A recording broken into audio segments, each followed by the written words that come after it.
Welcome dear students, आप सभी का एक बार फिर से स्वागत है मेरे यूट्यूब चैनल टेस्टी मैथ में। मेरे प्यारे बच्चों, आज जैसा कि एक मुझे विवेकानंद जी का बहुत ही प्रसिद्ध कोट है, वो आप लोगों ने सुना भी होगा, वो मुझे याद आ रहा है।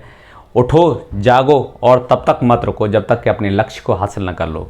तो मेरे प्यारे युवा साथियों, वो वक्त आ चुका है जब आप अपने लक्ष्य की तरफ अपना कदम बढ़ा दें और तब तक मत रुकें जब तक कि आप अपने जो लक्ष्य है उसको हासिल न कर लें।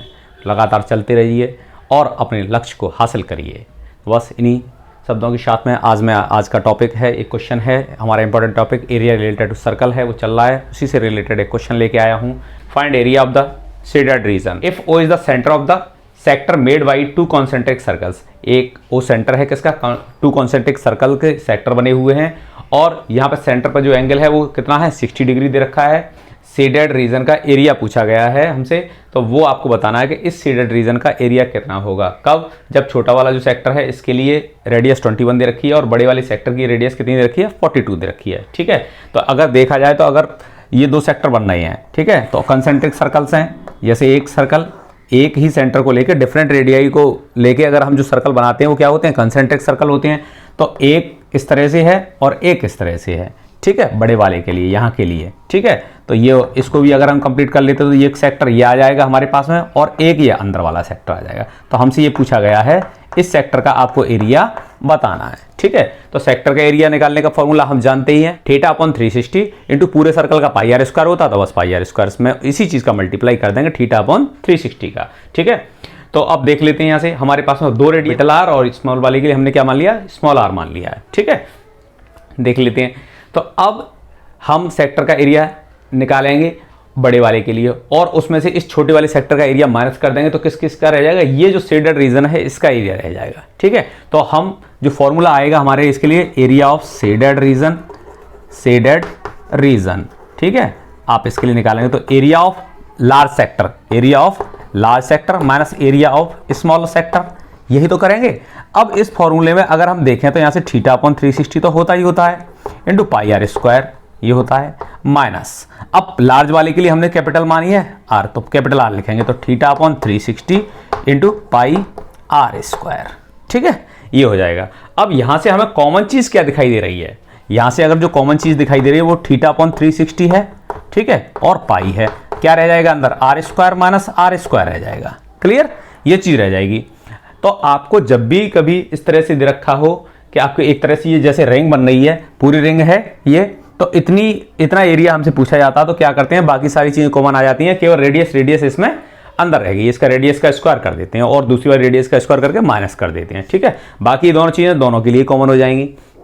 तो हम ये भी लगा सकते हैं pi theta upon 360 r square minus are square, इतनी चीज़ें न लिखनी पड़ती, केवल यहीं से हम काम चला लेते हैं। अगर तुम इस चीज़ को सीख जाओगे तो बस केवल यही लिखना, पाई थीटा अपॉन 360, क्योंकि दोनों में ही कॉमन होगा, R square minus are square कर देना।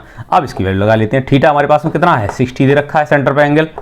ठीक है, 360 इंटू 22 अपॉन 7 हो गया और यहाँ पे जो 42 का स्क्वायर माइनस 21 का स्क्वायर। ठीक है, अब स्क्वायर 42 का स्क्वायर करेंगे, फिर उसमें से 21 का स्क्वायर करेंगे। इससे अच्छा है हमारे पास में ये पता है कि हमारे पास जो फॉर्मूला होता है, अलजेब्रिक आइडेंटिटी है ए स्क्वायर माइनस बी स्क्वायर, उसमें क्या होता है, एक बार इनको ऐड करके लिख लिया, फिर पहले में से ही दूसरे को माइनस करके, यानी ए प्लस बी और ए माइनस बी आ जाते हैं। अब 42 का स्क्वायर माइनस 21 का स्क्वायर करेंगे, एक बार इसको ऐड कर लेंगे।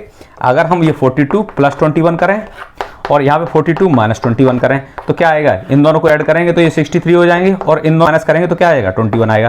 यानी कि इसको अगर हम ओपन करके लिखेंगे यहाँ से तो क्या आएगा, 0 से 0 कट जाए, 6 6 या 36 और यहाँ से 2 3 या 6 और 2 से 1, 11 अपॉन 3 इंटू 7 इंटू ये कितना आ जाएगा, 63, पहला आया था 63 इंटू 21।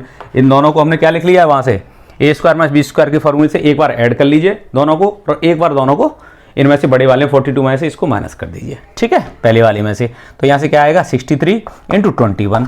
अब यहाँ से इसको काटे, 7 3 जा 21 और यहाँ से 3 से ये 3 कैंसिल हो जाएगी, तो क्या आया हमारे पास में आंसर, ये आएगा 11 इंटू 63। अब ये क्या, 11 से जब भी मल्टीप्लाई करते हैं तो शॉर्ट में कर लें, 6 इधर लिख लें, 3 यहाँ लिख दें, दोनों में इनके बीच का सम लिख दें, तो 693 आ जाएगा और ये सेंटीमीटर दे रखा है इसलिए स्क्वायर सेंटीमीटर इसका एरिया हो जाएगा। ठीक है, बाकी कैलकुलेशन है, मेन चीज़ क्या है, बस ये समझने वाली चीज़ है कि आपके लिए शेडेड रीजन कैसे निकालेंगे, बाकी तो सब कैलकुलेशन रह जाएगी, वो आपको आप जितनी फास्ट कर लेंगे उतनी ही जल्दी आप इसका आंसर निकाल लेंगे। ठीक है, तो ऑप्शन सी हमारा करेक्ट ऑप्शन हो जाएगा। 693 इसका एरिया आया। ठीक है कुछ नहीं, लेकिन इंपॉर्टेंट ये क्वेश्चन बहुत है, बहुत इंपॉर्टेंट क्वेश्चन है।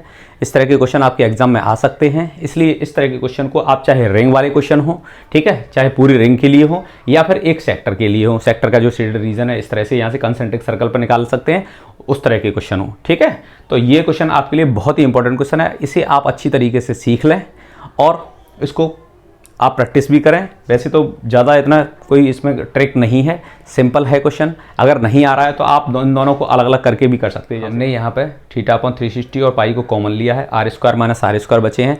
आप अगर यहाँ से भी वैल्यू अगर रखते हो फिर भी माइनस करके जो वैल्यू बचती तब भी ये कितना आता, 693 ही आता।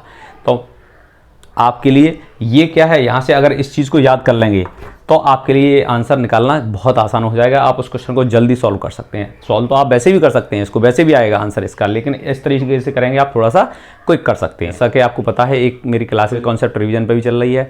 अगर जिन बच्चों के कॉन्सेप्ट में अगर कहीं कोई प्रॉब्लम आ रही है तो वो जाके उस वीडियो को भी देख सकते हैं। हर चैप्टर से रिलेटेड मैं क्विक रिवीजन लेके आया हूँ और आप जाके उसको देख भी सकते हैं। उसके लिए अगर आपको लगता है कि अगर आपके कहीं कॉन्सेप्ट अगर वीक हैं तो आप उसको एक बार ज़रूर देखें जाके। ठीक है, तो बस इन्हीं शुभकामनाओं के साथ में आप अच्छा करेंगे ये आशा करता हूँ। आप बने रहिए मेरे साथ मेरे चैनल पर टेस्टी मैथ में। Thank you.